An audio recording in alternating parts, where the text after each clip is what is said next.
remains working from home. He's been participating in meetings since he's returned, resumed full authorities, but has been participating in meetings here in the building, joining remotely either by phone or by video. I don't have a date of when he'd be back in the Pentagon, but I know we're certainly wishing him a speedy recovery, and I'm sure he's wanting to come back as soon as he can.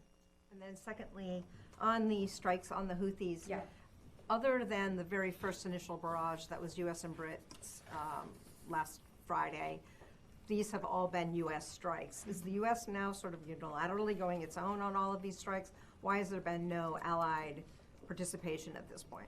Well, I mean, the last time we had allied participation wasn't that long ago. It was just a week ago. We've taken these strikes because they are inherently defensive in nature. The Central Commander has the right, when he sees a threat posed to our forces or commercial shipping, to take the action that he needs, which is why you saw the strikes just yesterday and early this morning of what appeared to be missiles that were getting ready or preparing to launch into the Red Sea. We always work with our partners and certainly inform them of when we are conducting any operations. These are just happen to be ones that have been done by the United States, but of course not forecasting future operations, but the multilateral coalition that came together last Thursday was something that was unique to that day, but that doesn't preclude anything from going forward. And what was used in these latest strikes today? The latest strikes you mean from the one this morning? Yes. So that was Navy fighter aircraft that was used, F-18s. Yeah. Natasha. Thanks, Sabrina. So President Biden said this morning in response to a question about whether the strikes are actually working against the Houthis, he said, when you say working, are they stopping the Houthis? No. Are they going to continue? Yes. Does the Pentagon agree with the president's assessment that these strikes are not stopping the Houthis? And what is the overall strategy here, apart from kind of just preemptively striking them when they appear to launch a missile, for example, or preparing to launch a missile? Well, I think, and also I believe the National Security Advisor, Jake Sullivan, also spoke to a little bit about this week. We never said that the Houthis would immediately stop. That is something that they will have to make that decision and that calculation to do. It's in their best interest, I think, to stop. You've seen that we've been able to degrade and severely disrupt and destroy a significant number of their capabilities since Thursday. But it's really on them when they decide that they want to stop interrupting commercial shipping, innocent mariners that are transiting the Red Sea. We also expected that there would be some type of retaliation from our initial strike on last week on January 11th. So we were expecting that, but what we've seen are lower scale retaliatory, like 1 or 2 missiles going into the Red Sea. Nothing like what we saw the previous Tuesday, where that was that largest barrage that we had seen from the Houthis. Do you assess that is because of the extent to which the U.S. has destroyed their infrastructure, that they're not launching these large barrages because they simply can't? I can't say that they can't, but they certainly have less capabilities than they did yesterday or the day before that. Our initial assessments are that we've been very successful in that we've been able to destroy pretty much all of the targets that we hit. So again, that's one less capability, that's one less missile that they're able to use tomorrow. And so it's really up to the Houthis and their own calculations on the actions that if they are going to continue, but we will continue to respond if we need to. Sorry, just one additional follow-up. Sure. To what extent are they continuing to be resupplied by the Iranians? How often is that happening? So I wouldn't be able to get into an intelligence assessment on how often, but we know that the Houthis, along with other militant groups, are funded, equipped, supported by Iran, but I don't have necessarily a daily schedule to read out on how often they're resupplied. As you saw earlier this week, Central Command announced that we interdicted a ship that was likely heading towards Houthi-controlled territory in Yemen that had housed or was carrying warheads, other weapons and capabilities that they've been using to launch weapons into the Red Sea. So while I can't give you more of a time frame of how quickly they're being resupplied, we certainly know that Iran is supporting them. Fadi. Thank you, Sabrina. So in light of President Biden's statement today that these strikes will not stop the Houthis. What is the strategic aim of the Pentagon? Do you acknowledge that the Pentagon is not able to stop the Houthis? Well, I wouldn't say that we are not able to. I mean, we are taking defensive strikes, or they're defensive in nature, because we do not want to see commercial shipping, innocent mariners continue to be targeted, and our U.S. forces. So that's why you saw the action that we took earlier this morning and late yesterday to degrade and destroy their capabilities. But when the Houthis decide to stop, that's really going to be a decision that they make. And again, I mean, a completely valid question, but 10 to 15% of the world's commerce is flowing through the Red Sea. Over 50 nations have been impacted, many of which have no connection or affiliation with the Middle East. But the costs that the Houthis are continuing to occur to commercial vessels not only impacts the region, it impacts the entire world. So that's a calculation that the Houthis are going to have to make if they're going to want to continue going down this path. And up until last Tuesday, when that complex attack happened, the Pentagon wasn't able to assess whether all the missiles and drones that U.S. Navy was able to intercept were actually targeting the Navy. Now, suddenly, the Pentagon is very confident that all of these strikes against Houthi assets, these assets are actually a threat to the Navy. How did you make that switch in assessment? Are you deploying new capabilities to be able to detect these threats? I think, just taking apart that question a bit, I think what you're implying in the question is that every single missile launched, what you're saying was that the Houthis were targeting U.S. ships. We don't know that to be the case. In some cases in the Red Sea, it's a very narrow waterway. Multiple ships are in the area. We can't always assess that the U.S. was the target of that intended missile. So I take a little issue with the premise of that. What we took, the actions that Central Command took last night, was to destroy missiles that could be launched and that we're preparing to launch either towards U.S. Navy ships that are in the region, that are in that waterway, or other commercial vessels. It wouldn't say that there's been a change in assessment or anything like that. They took the action that they did because these missiles were going to launch and could cause harm to innocent mariners. Ask one last question. Sure, of course.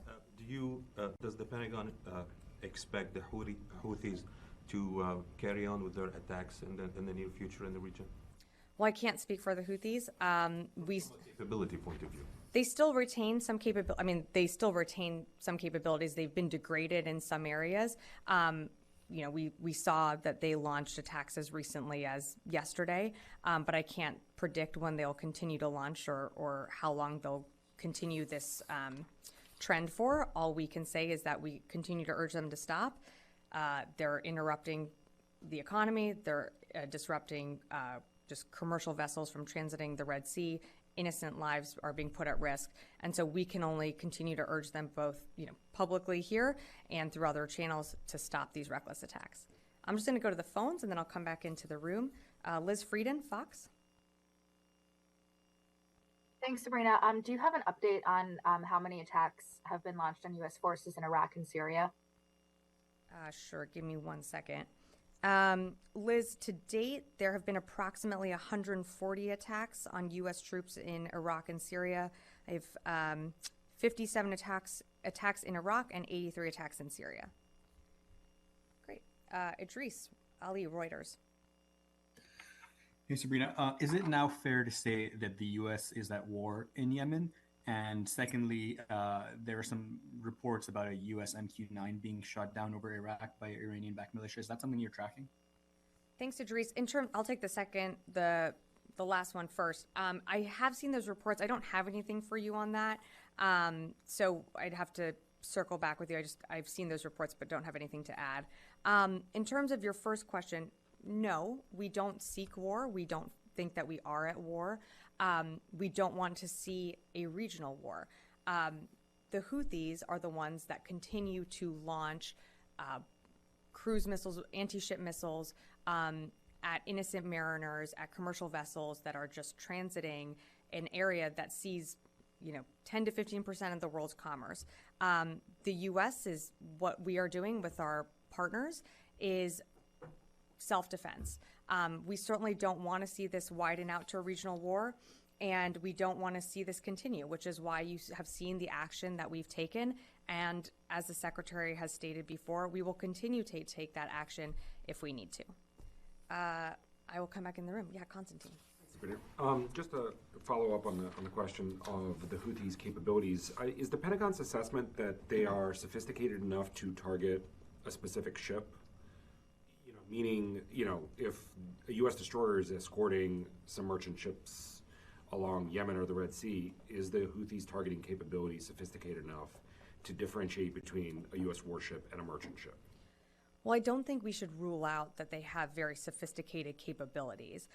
In terms of their precision and targeting, we have seen that these are not precise missile launches. They often land, they often land in the area where there are many ships. We can't say that, sometimes we can't say who exactly or what ship they are exactly targeting. So I think there is some imprecision when it comes to the actual targeting of a specific vessel. But again, it still puts many, many lives and many, many ships at risk when you have a ballistic missile traveling that way, that a commander is forced to make that decision in that moment to shoot it down in the vicinity of however many ships are transiting such a narrow waterway. Well, right, and so I guess to follow up on that, I mean, is the given that imprecision, is the distinction of, the Houthis meant to target a U.S. destroyer or not sort of meaningless?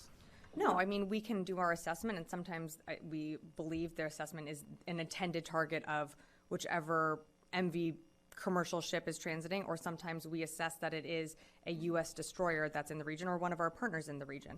Again, I don't think we've seen exact precision, but it is when we give our assessments and when we read those out to you, it is our assessment of what the target was. Yeah. Hey, Missy. Yeah. Hey, how are you? I know that you guys have said that, or Pat said yesterday, that you may not be able to give precise information about the reduction in their military capability or their missile stockpile. But can you guys give any information about casualties? Because that is something that has been given, kind of information has been given in the past. In terms of casualties, we have not assessed that there have been any civilian casualties. I can't give you a assessment just yet on any militant casualties. Okay.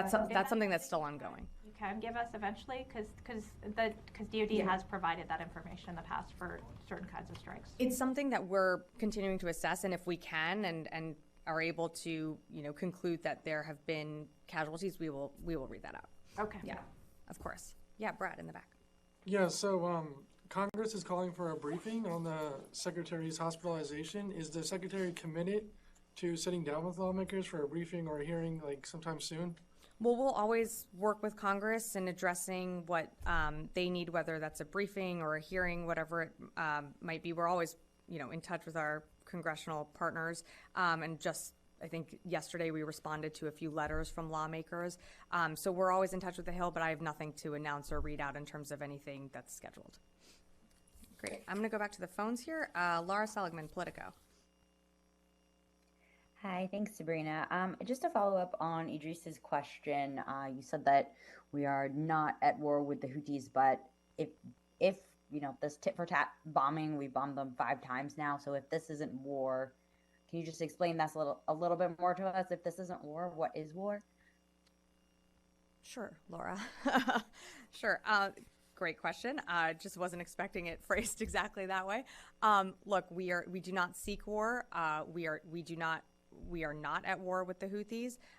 In terms of a definition, I think that would be more of a clear declaration from the United States. But again, what we are doing and the actions that we are taking are defensive in nature. I would turn back to the fact that there have been over 30 attacks by Houthis on 50 different nations that are transiting the Red Sea at this time. I can only repeat so many times that we do not seek war with the Houthis, but we will take self-defense actions if we need to protect our troops, to protect commercial shipping, and to ensure that freedom of navigation is still allowed through international waterways. I'll take another question from the phone here. Jared Zubra, Al Monitor.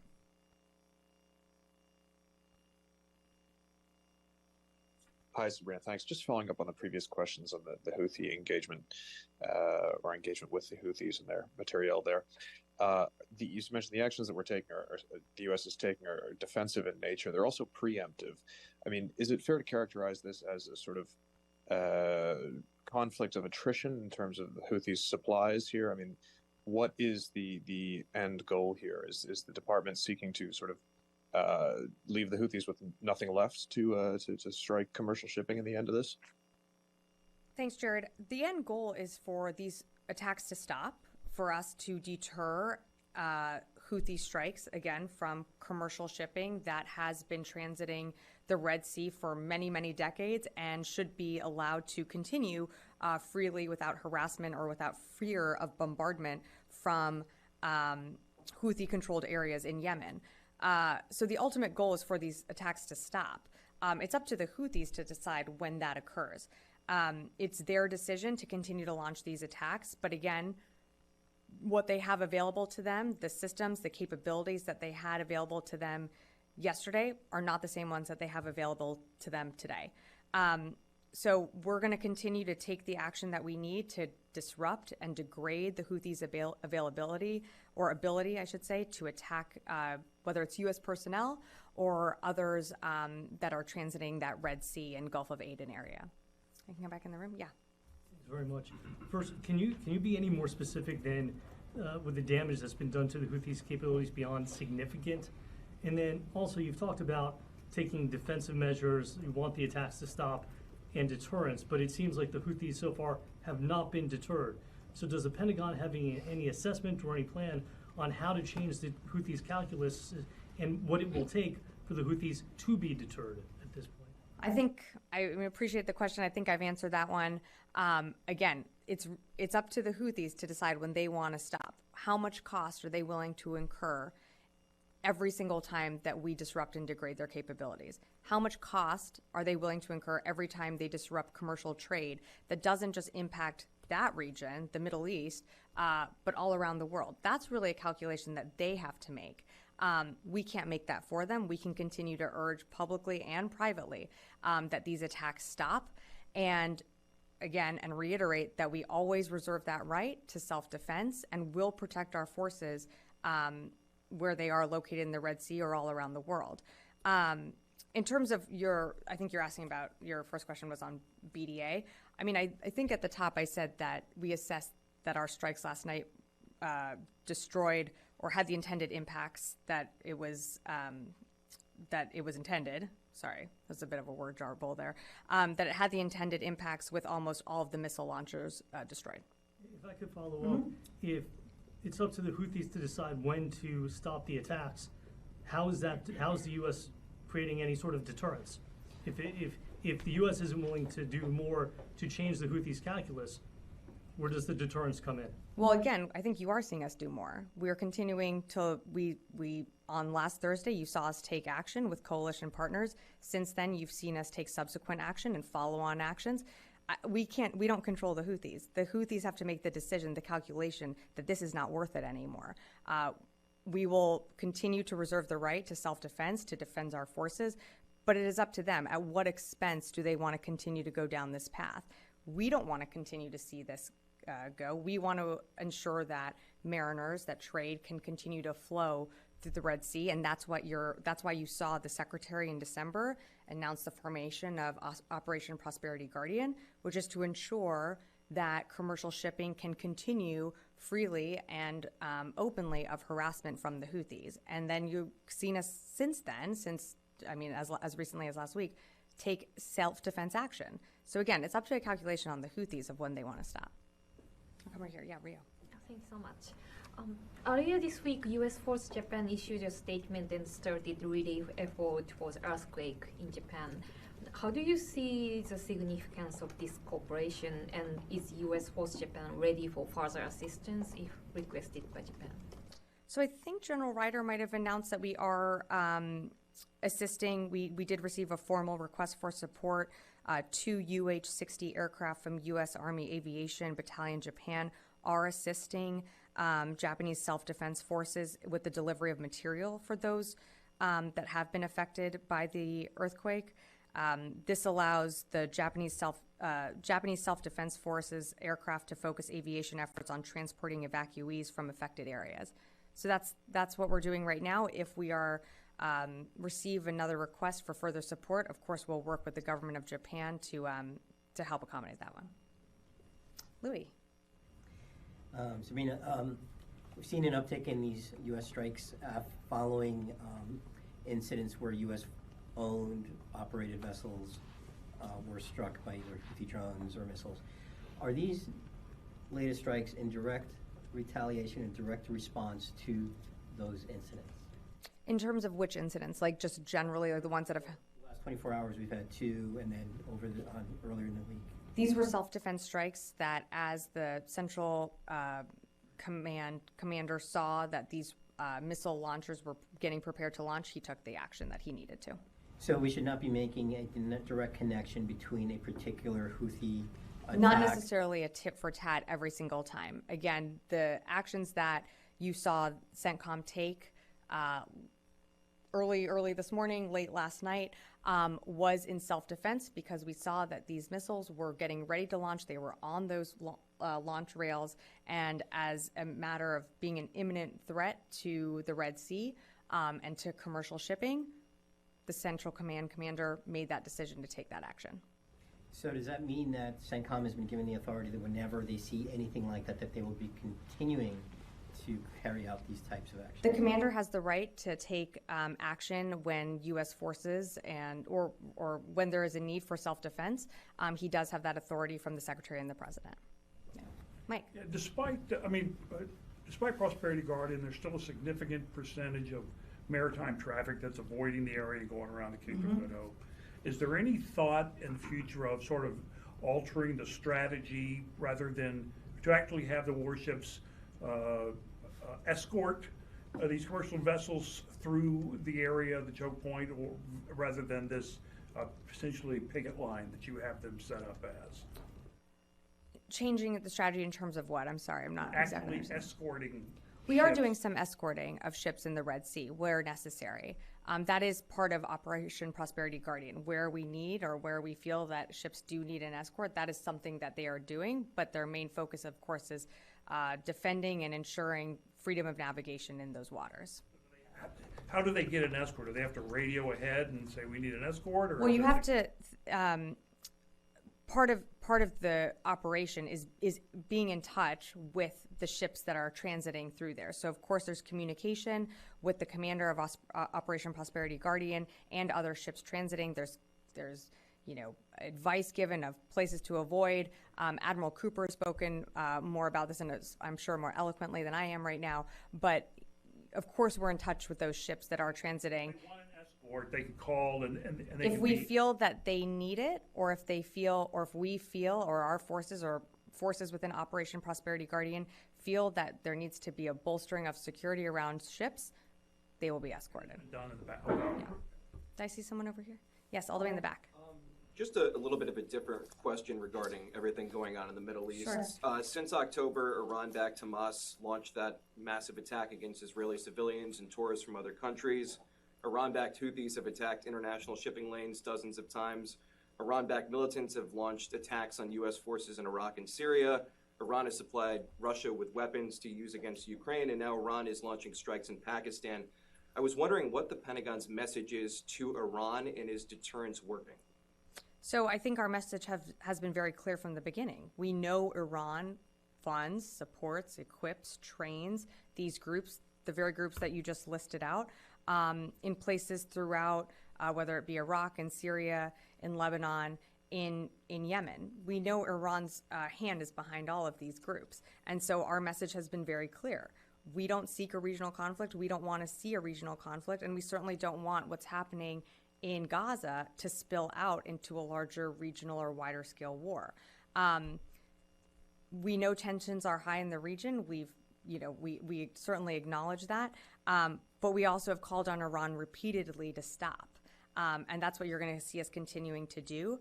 And we're meeting those words with actions. That's why you've seen the strikes that we've conducted. You've seen the formation of Operation Prosperity Guardian in December as a direct response to some of the actions that these Iranian-funded and militia groups are the activities that they're continuing to engage in. So we are being very public with our message to Iran, and we certainly want these attacks to stop not only on our forces, but on our forces in Iraq and Syria, but our forces in the Red Sea and commercial shipping. Lita, yeah. Just a quick clarification. Sure. Initially, when Prosperity Guardian was set up, it was specifically said that they were not doing escorts, that this was a broader effort to protect the ships in the region because of the amount of traffic that's going through the Bab. Has there been a change? Have ships actually started requesting I'm not aware of escorts? Or, because my understanding was, at least initially, they were not doing individual escorts. Have they started doing individual escorts? No, I think Mike's question, I'm sorry if I didn't phrase it as okay. They're not doing individual escorts. If ships or a collective of ships need to be escorted through or have, one of our ships follow them, I believe that's what's been because like you said, there's so much traffic, but it's not individual ships necessarily being escorted. Okay, 'cause my understanding was that the ships are just going back and forth Yeah. through the band to provide... Basically, securing the highways. Yeah, securing the waterways. No, that has not changed. Yeah. Okay, Fadi, I'll do one more and then we will wrap it up. Yeah. So you mentioned the Houthis, it's up to the Houthis to determine when to stop these attacks.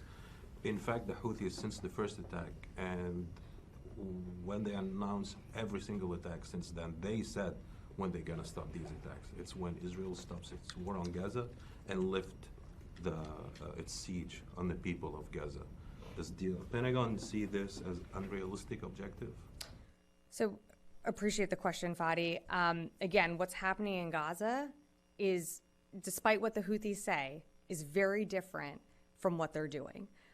50 nations, some of which have no geographic location or connection to the Middle East, are being attacked by the Houthis.